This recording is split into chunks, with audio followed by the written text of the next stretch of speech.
Hello everyone, in this video I'm going to show you how to create AI agents that can go to the internet and take actions for you. They can go to internet and they can purchase different items for you. They can go to different websites and sign you up for different accounts. They can do whatever you can on internet. It's limitless. It's fantastic how you can do it, and it actually takes like 5 minutes to create one of these AI agents for yourself. So just for a demo, let's see how we can use it for a simple task like adding a book to buying a book from Amazon. So here I'm giving it a prompt. Go to Amazon.com and add the book Steve Jobs by Walter Isaacson.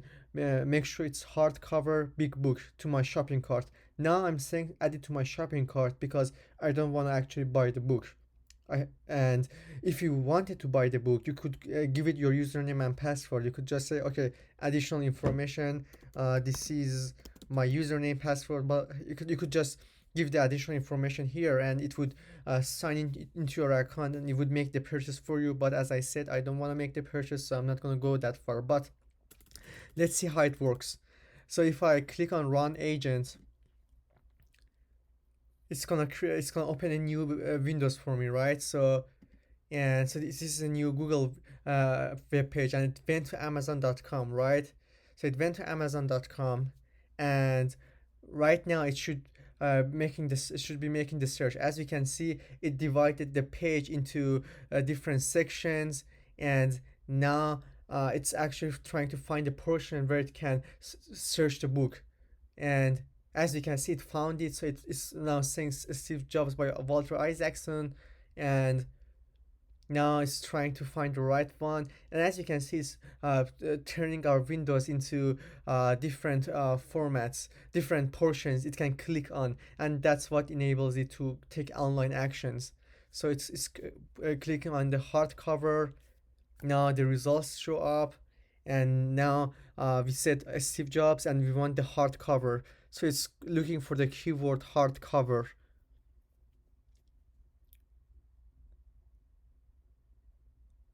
And this might take a while depending on the on where the key is, but it should be able to find it. Okay, I think it found it.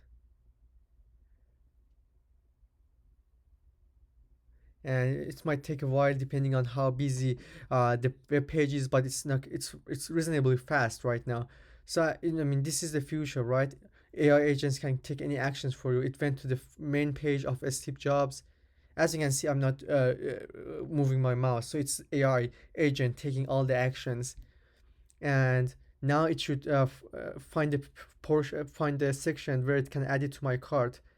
And uh, as you can see, it's working on that. And this is the future, right? You can basically give a prompt to a AI agent to buy groceries for you, I don't know, to create accounts for you, to do anything you want for you, and without even you doing anything, just tell the AI, tell your voice assistant, tell your, I don't know, uh, any voice assistant you're using to buy you something, and they can do that. So let's see. It's looking for add to the cart option, and I think it just found it. Oh yeah, it found it. So it's gonna click on that. As you can see, it's here. So it's gonna click on that. Okay, it just did click on, and as you can see, it says added to the cart. In order to create this AI agent for yourself, you need to first go to their GitHub repository. You don't need to make any accounts, just go to this web address, github.com, and browser/use web UI. So just go to this website, and the first thing you need to do is to copy this address. So just copy this thing, and now you need to open your code editor. You can use any code editor you want, there is no difference. Just choose one you're comfortable with, and now for this video I'm using Cursor AI. And before doing that, as you know, you need to create a folder on your computer. Just create any folder.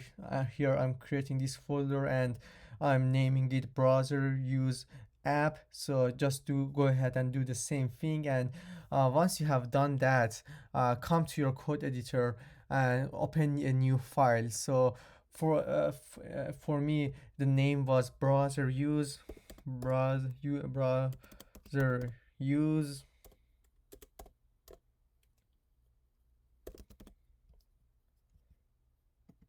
and I misspelled it, browser use, and just search for your file, your folder. So this is my folder, and now I am in the right folder.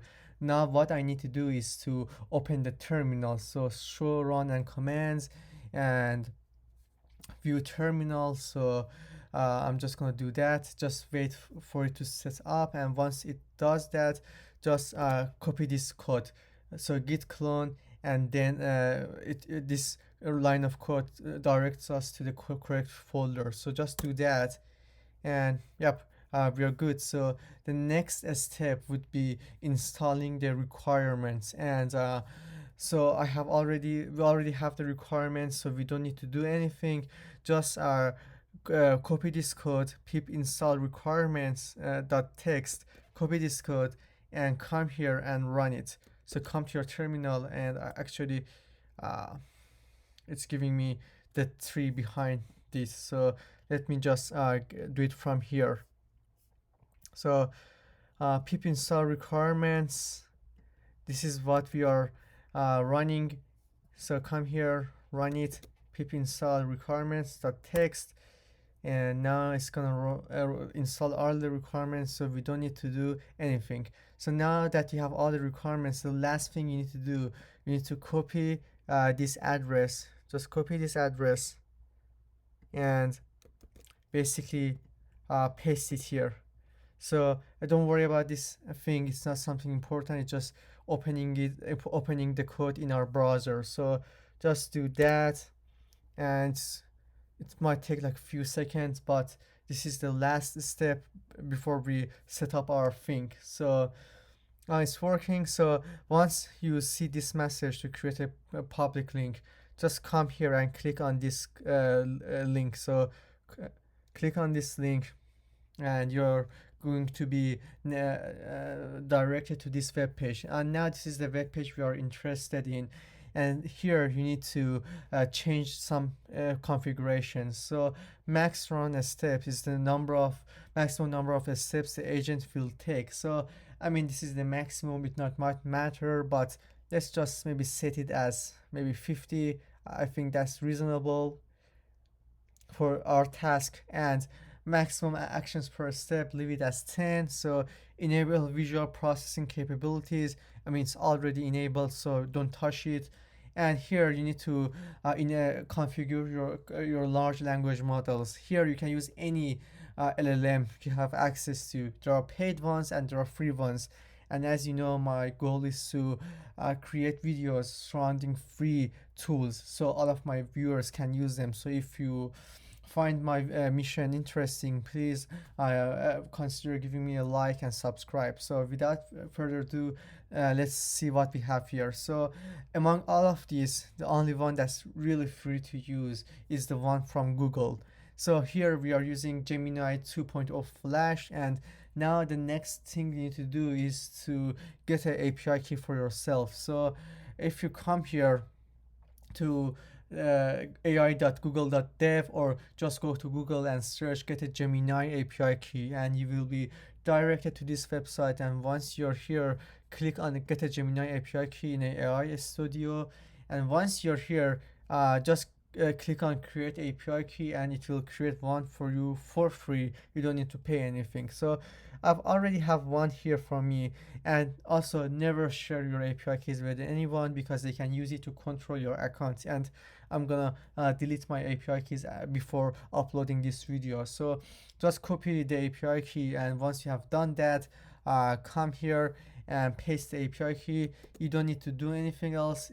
You're good when it comes to the large language model. So here we come to the browser setting, and we can use any browser we want to use. We can use our own browser, our existing browser instance, or we can keep browsers open. I mean, these things doesn't really matter for this video. So just click on use on browser, and once you have done that, you are good with this. So once you're on this part of the web page, you can basically give your task description here, and you can add any additional information here, the same way I did it for the Amazon.com example. So that's it. And if you like this video, please consider giving me a like and subscribe. It really motivates me to keep going and create more of these videos. Thank you very much and have a great day.